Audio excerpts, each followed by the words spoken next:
Hola. Hoy nos metemos de lleno en la mente de un filósofo que no deja títere con cabeza, Max Stirner. Y su obra magna, El único y su propiedad. Un libro del 19 que sigue levantando ampollas y, bueno, obligándonos a cuestionarlo todo. Desde luego. Prepárense, porque esto va de dinamitar pedestales. Exacto. Stirner, o Johann Caspar Schmidt, que era su nombre real, propone un individualismo, pues, tan radical que desafía casi todo lo que damos por sentado. Sí. Vamos a explorar sus ideas clave, apoyándonos en fragmentos de su obra principal, la de 1844, que es una mezcla curiosa, ¿eh? Ensayo filosófico, crítico, pero también muy aforístico, satírico. Y también en análisis sobre su figura, su contexto. Tenemos material sobre su vida, sus conceptos centrales y cómo dialogó, o más bien chocó, con otros pensadores de su época. La visión de hoy. Desentrañar qué es exactamente el único, cómo entiende Stirner la propiedad, que ya adelantamos no es solo tener cosas, No. y por qué su famoso egoísmo es una bomba de relojería conceptual, mucho más compleja de lo que parece. Totalmente. ¿Listos para un viaje incómodo pero fascinante? Vamos allá. Primero, a ver, ubiquemos al personaje. Johann Caspar Schmidt, apodado Max Stirner. Parece ser que por la frente ancha, ¿no? Stirn en alemán. Eso dicen, sí. Nace en Bayreuth en 1806. Muere en Berlín en 1856. Y murió bastante olvidado y pobre, curiosamente. Vaya. Para el ruido intelectual que llegó a armar con su libro. Sí, eso choca. Tuvo una formación sólida, ¿eh? Filología, filosofía, teología. Y fue parte clave del Círculo de los Jóvenes Hegelianos, en Berlín. Die Freien, los libres. Es jóvenes intelectuales muy inconformistas, debatiendo a tope. Sí. Allí coincidió con gente como Bruno Bauer, que era uno de los agitadores del grupo, o Engels, y conoció a Marx también. Claro. Aunque Stirner, compartía esa vena crítica, sobre todo con Bauer, pero su camino filosófico fue, digamos, totalmente por libre. Nunca mejor dicho. Y su vida personal tampoco parece muy tranquila, ¿no? Pues no. 2 matrimonios. La primera esposa, Agnes Klopfel, muere al año de casarse, y la hija recién nacida también. Qué duro. Un golpe terrible, sí. La segunda, Marie Denschart, era una figura interesante. Liberal, bohemia, algo excéntrica, dicen. Tuvieron una relación poco convencional para la época, pero acabó abandonándole. Vaya. E incluso contó un negocio, una lechería, que fue un fracaso absoluto. Parece que la estabilidad económica no era lo suyo, desde luego. No lo era. Y sin embargo, en medio de esa vida más bien discreta y con apuros económicos, publica en 1844 El único y su propiedad. Y es una explosión. El bombazo. Un bombazo. Un texto inclasificable que ataca sin piedad la moral establecida, la religión, incluso las formas seculares, ojo, y todas las grandes ideologías. Después de eso, su obra filosófica original casi se detiene. Sobrevivió haciendo traducciones, y curiosamente, de economistas liberales como Adam Smith y Jean-Baptiste Say. Tiene su ironía, sí. Tiene su punto, sí. Vale, ya tenemos el contexto. Ahora, al núcleo duro, el único. Suena grandilocuente, ¿no? Casi egocéntrico de por sí. ¿Qué quiere decir Stirner con esto? Pues es mucho más que un rasgo psicológico. Es el centro de su filosofía, una postura casi ontológica. El único, der Einzige, es cada individuo concreto, aquí y ahora. Este yo, en su singularidad absoluta, que no puede ser disuelto en ninguna categoría general como el ser humano, el ciudadano, el proletario, nada. O sea, irreductible. Es la afirmación radical de que cada yo es irrepetible e irreductible. Cualquier intento de meternos en un molde abstracto es para Stirner una forma de anularnos, una violencia. En el libro describe una especie de fases vitales para llegar a ser consciente de esta unicidad, ¿verdad? Sí. Empieza con el niño, que es realista, centrado en las cosas, luego el joven, idealista, atrapado en las ideas, en el espíritu, y finalmente el adulto, el egoísta consciente, que se apropia de todo, cosas y pensamientos, para su propio uso y disfrute. Hay una cita que lo capta bien. Sí, es muy buena esa. Dice: «Yo me he colocado detrás de las cosas y he descubierto mi espíritu. Igualmente, más tarde, me encuentro detrás de mis pensamientos y me siento su creador y su poseedor». Exactamente. Es un camino de autoconciencia y reapropiación. El yo no se encuentra buscando una esencia universal llamada hombre, Claro. sino reconociéndose a sí mismo como este individuo particular, este creador y dueño de sus propios pensamientos y valoraciones. Por eso dice Stirner algo como: yo no he podido encontrarme en tanto que me he buscado como hombre. Ajá. La clave es esa inversión. El hombre se ha hecho yo. No es que yo sea un ejemplo de humanidad, sino que la idea de hombre debe disolverse en la realidad de cada yo único. Entiendo. Y es precisamente esta unicidad irreductible la que le lleva a su crítica más famosa, la de los fantasmas o ideas fijas. Spook, ¿no? Spook sí. Si cada yo es único y soberano, entonces todas esas grandes abstracciones que nos exigen sumisión, sacrificio o que nos definen desde fuera. Dios, Estado, humanidad. Exacto. Dios, Estado, humanidad, moral, verdad absoluta, todo eso son espectros, ilusiones que nos hemos creado y que acaban poseyéndonos, dominándonos. Fantasmas. La palabra tiene fuerza, ¿eh? Es como si viera estas grandes ideas no como ideales nobles, sino como vampiros conceptuales que nos chupan la individualidad. Buena imagen, sí. ¿Cuáles son los principales fantasmas que intenta exorcizar? Va por todos, sistemáticamente. Primero, la religión. Y aquí está uno de los puntos más agudos y a menudo malentendidos, creo yo. A ver. Como sagrada, por encima del individuo. Vale. Y esto incluye el humanismo ateo de gente como Feuerbach. Stirner les dice: vale, habéis matado a Dios, pero habéis puesto en su lugar a el hombre. Con mayúsculas. Con mayúsculas. La esencia humana como nuevo ídolo. Para él, eso sigue siendo religión. Sigue sometido a una abstracción. Claro, otro fantasma. Otro fantasma. Como dice él, el espíritu corpóreo es el hombre. El hombre se convierte en el aterrador fantasma que él mismo persigue.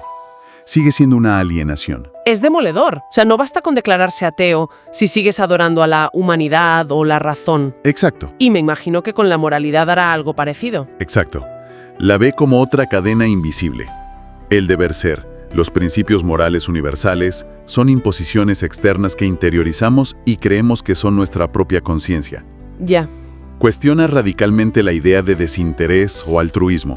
Sugiere que incluso cuando hacemos algo bueno por los demás, lo hacemos porque nos produce una satisfacción personal. Un goce egoísta, dice. Un goce egoísta, sí. Cito, como si la recompensa no estuviese en la fruición misma que produce una buena, así llamada, acción. La moral tradicional dice, siempre valora una idea abstracta de lo bueno o lo humano en nosotros, pero no a nosotros, a este individuo concreto con sus deseos y voluntad propios. Entendido. Entonces, si la religión y la moral son fantasmas que nos limitan, ¿qué pasa con las estructuras sociales como el Estado y la sociedad? Son los grandes fantasmas colectivos, claro. Los ve como entidades que exigen la sumisión del individuo en nombre de un supuesto interés general o bien común. Que para él no existe como tal, supongo. Exacto. Para Stirner no es más que la máscara de intereses particulares o, peor aún, de la propia estructura de poder. Tiene frases lapidarias, ¿eh? A ver alguna. Dice, el Estado está fundado sobre la esclavitud del trabajo y profetiza que se derrumbará cuando el trabajo deje de ser alienado y se convierta en expresión del individuo. Fuerte. Ve al Estado como el enemigo natural de la voluntad individual. Mi voluntad individual es destructora del Estado. Directo. Y la sociedad, con mayúsculas, tampoco es un fin sagrado, es como mucho un instrumento. Que la sociedad no es un yo capaz de dar, sino únicamente un medio. Un medio que usamos si nos conviene y que desechamos si no. Eso es. Llega a decir que la sociedad, cuando se impone al individuo, funciona como una cárcel. Madre mía. Y desde esa perspectiva tan radical, claro, carga contra las corrientes políticas de su tiempo, como el liberalismo en sus distintas formas. Sí, no deja títere con cabeza. Critica el liberalismo político porque, según él, busca la libertad del Estado, ser un ciudadano libre dentro del marco estatal. Pero no frente al Estado. Exacto. No la libertad frente al Estado, ser independiente de su poder y sus exigencias. Critica el socialismo y el comunismo porque, aunque critican la propiedad privada, lo que hacen es transferir la propiedad a otro fantasma, la sociedad. La colectividad. La colectividad, sí, convirtiendo a todos los individuos en indigentes, dependientes de esa nueva entidad abstracta. Y también critica el liberalismo humanista, el de Feuerbach o Bruno Bauer, por lo que ya comentamos. Sustituyen a Dios por el hombre. Eso es. El hombre abstracto como nuevo ser supremo. Stirner recoge sus frases como «el hombre es para el hombre el ser supremo» o «el hombre acaba de ser descubierto», pero para rechazarlas de plano. No más ídolos, ni siquiera el hombre. Ninguno. Y supongo que la idea de una verdad absoluta, objetiva, también cae bajo la guillotina stirneriana. Por supuesto, rechaza cualquier verdad con mayúsculas, externa al individuo, a la que debamos rendir pleitesía. Las verdades para él son creaciones. Herramientas. Herramientas, sí, que el individuo utiliza. Hay una frase genial. Las verdades son, para mí, bienvenidas. De verdades por encima de mí, no entiendo. Jaja, qué bueno. No hay verdad sagrada. Y por eso critica cualquier forma de fanatismo, incluso el de los ilustrados o los librepensadores que creen haberse liberado de la religión, pero siguen atados a otros fetiches. La razón, la ciencia, el progreso. Cualquier cosa que exija sumisión. Exacto. Si una idea exige tu sumisión incondicional, es un fantasma. Punto.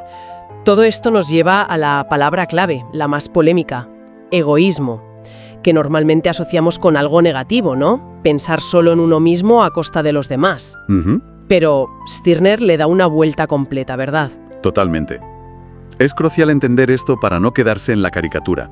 El egoísmo stirneriano no es el egoísmo vulgar, el de la calle. Vale. Está ligado a otro concepto clave: Eigenheit.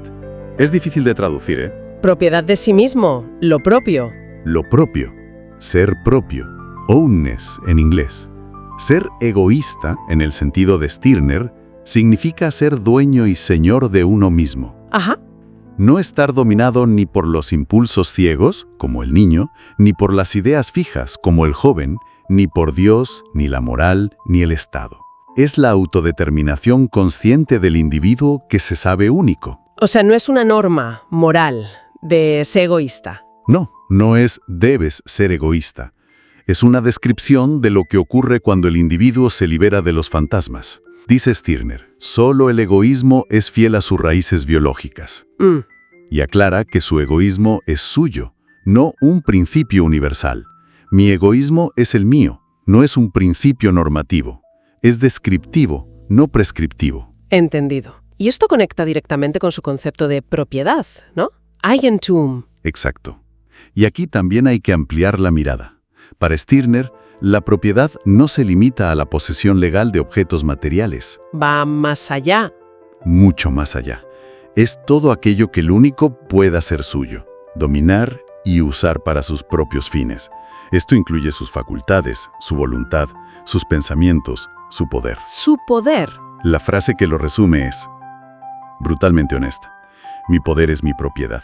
Vaya. La propiedad no se fundamenta en un derecho abstracto, divino, natural, social, sino en la capacidad efectiva del individuo de tomar, usar y mantener algo. Lo que está en mi poder es mío. Esa es.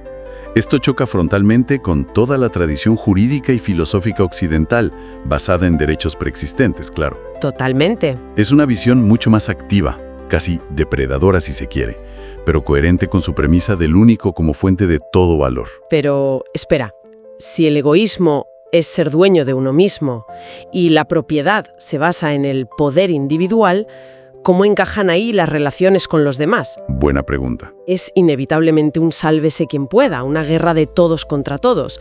Parece la consecuencia lógica. Esa es la objeción más común, sí. Y Stirner la anticipa. Su respuesta no es el aislamiento, ojo. ¿Ah, no? No. Es la unión de egoístas, Freien von Egoisten. Y aquí la distinción es clave. Una unión no es lo mismo que el Estado o la sociedad. ¿Cuál es la diferencia fundamental? Que el Estado y la sociedad son estructuras fijas, consideradas sagradas, que exigen la sumisión del individuo y perduran más allá de su voluntad, te imponen deberes. Ya. La unión, en cambio, es una asociación voluntaria, puramente instrumental y temporal. Temporal. Sí. Los individuos únicos se asocian libremente, porque les conviene, porque juntos pueden alcanzar fines que solos no podrían. Pero la unión es un medio, no un fin. No hay deber, no hay lealtad sagrada. Nada de eso. Una unión tú utilizas y la abandonas sin deber y sin fidelidad cuando ya no ves manera de utilizarla más. Lo dice así de claro. O sea, cooperación basada en el interés propio mutuo. Exacto.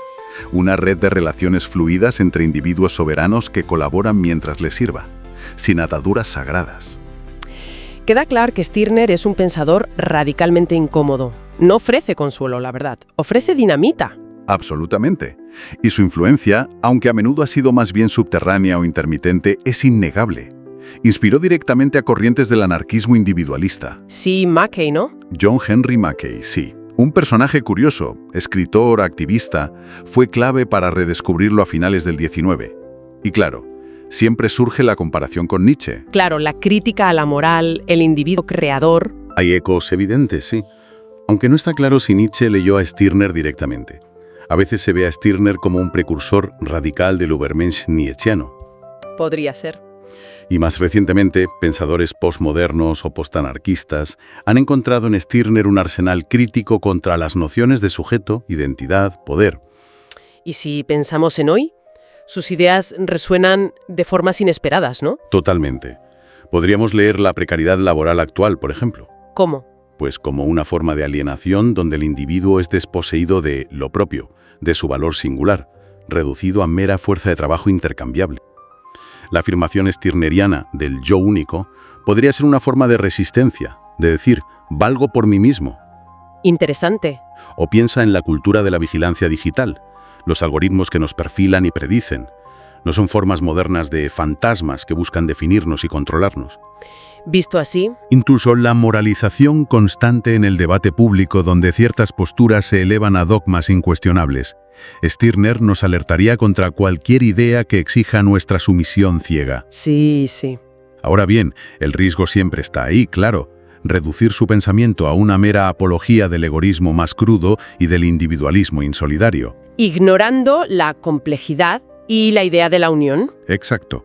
Hay que leerlo con cuidado. Y un detalle que no podemos pasar por alto. Marx y Engels le dedicaron una cantidad ingente de páginas en la ideología alemana. Muchísimas. Para refutarlo punto por punto, casi más que a ningún otro joven hegeliano. Cierto. El hecho de que sintieran esa necesidad de atacarlo tan extensamente, aunque fuera para demolerlo, demuestra el impacto que tuvo en su momento. Sin duda. Y el desafío que representaba para sus propias ideas. Tocaba un nervio muy sensible en la izquierda hegeliana y en los nacientes movimientos socialistas. Desde luego. Les molestaba y mucho. Bien, hagamos un resumen rápido para fijar ideas. Max Stirner nos planta delante al único, cada individuo concreto, irrepetible como la única realidad y fuente de valor. Eso es. Nos incita a una liberación radical de todos los fantasmas, Dios, Estado, humanidad, moral, verdad absoluta, esas ideas abstractas que nos dominan y nos impiden ser dueños de nosotras mismas, de nosotros mismos. Y redefine conceptos como egoísmo, no como vicio, sino como autoposesión consciente, y propiedad, no como derecho legal, sino como el poder efectivo de hacer nuestro todo lo que podamos abarcar. Exacto. El desafío que nos lanza sigue muy vivo. ¿Somos realmente soberanos de nuestros pensamientos, deseos y acciones? Buena pregunta. ¿O estamos, sin saberlo, poseídos por esos fantasmas modernos? Ideologías, expectativas sociales, la presión del éxito, la corrección política, los dictados del mercado. Tantos. ¿Cuánto de lo que hacemos y valoramos surge de nuestro yo único e irreductible y cuánto es eco de una voz ajena que hemos interiorizado? La pregunta de Stirner es brutalmente directa. ¿Quién es el dueño o la dueña de tu vida? Stirner termina El único y su propiedad con una frase corta, enigmática y tremendamente provocadora. Yo he basado mi causa en nada. Potente. ¿Qué significa fundar la propia existencia, la propia causa, no en Dios, no en la humanidad, no en la razón, sino en la nada? Quizás signifique que el único no necesita ninguna justificación externa, ningún fundamento fuera de sí mismo. Ahí queda esa pregunta resonando, para masticarla despacio. Hasta la próxima exploración.